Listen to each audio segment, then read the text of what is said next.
Hello, everyone on Facebook and YouTube. Yes, this is Gary Calger back here again, KB8UGP. And what are you looking at? A J-pole antenna for 2 meter and 70 centimeters. I've done something a little bit different. I'm using a TV coax connector. Yes, 75 ohm on the J-pole. And also made a plexiglass slider to go on this. As you can see there, very simply done. There's a lot of mistake people are making with their J-poles. They don't make them fully adjustable with the slide like that. You can slide that up and down. I got marks on it. But another thing too, everybody is soldering this base in. I do not do it. Reason why? For capability of taking this thing down and making it portable. And sometimes I'll come up here in the middle, up here, and I'll put a union in there. So I can break this thing down and put it into a 4-inch tubing with caps on it. Backpack that thing out. This is more or less like a bug out antenna. This J-pole right here, where I got it set at, is on the simplex frequency of 146.520. And I got a 1-to-1 match there. Going up to the top of the band to 147,800 is a 1.5.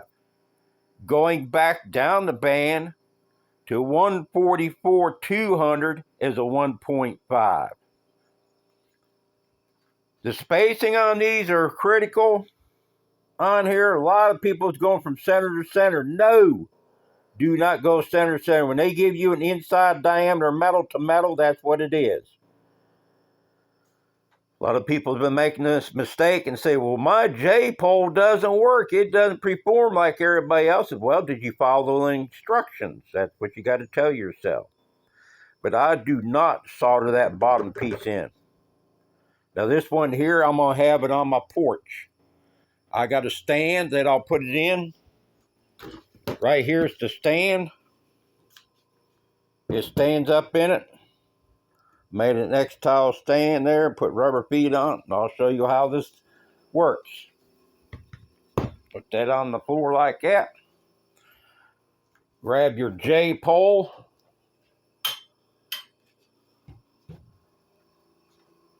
I come over here. I got to get over in the high spot over here.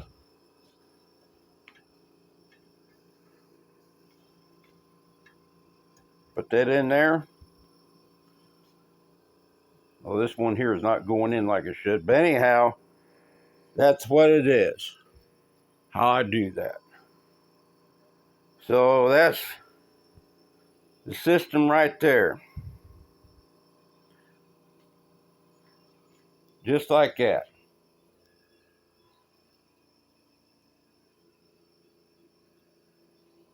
And that's how I make my J-poles. I make them very portable.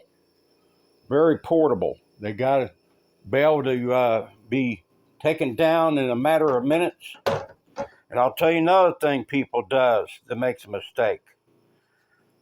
They put a cap on this end. I do not cap my ends. Do not cap my ends. Reason why being, water gets in them. I don't care what you do. Where you got connectors at, there's always a place that something's not going to seal up right. And when you get water in these in the wintertime, they freeze up and they burst. Then you hear people cry and say, well, my antenna just don't perform like it used to. Well, it probably knocked one of these fittings apart or whatever, or split it someplace. And it does cause problems there. But this is the type of setup that I have right there. As you can see, I got the ground going over here to the long part of the aerial there. Then the center tap Comes over here and I'll show you. I'll turn it over. You can see the center tap there going over there. Very easily made. You don't have to go out and spend a bunch of money. The thing is trying to, like Radio Shack went out of business in our area. You can't get parts hardly anymore, so you got to improvise. Use TV coax. Hey, it works. 75 ohm. Once you get this thing tuned, your radio don't know it. As long as the SWR is down there. Like I said, in the middle of the band there, 146.520 simplex is the 1-to-1. Then any other part up or down the band, it's the highest it went is a 1.5. So there you go. KB8 UGP with the jpole. Do not solder that in. Put a screw in it so you can take it apart. This is a bug out antenna. Y'all take care now. God bless. Bye-bye, y'all.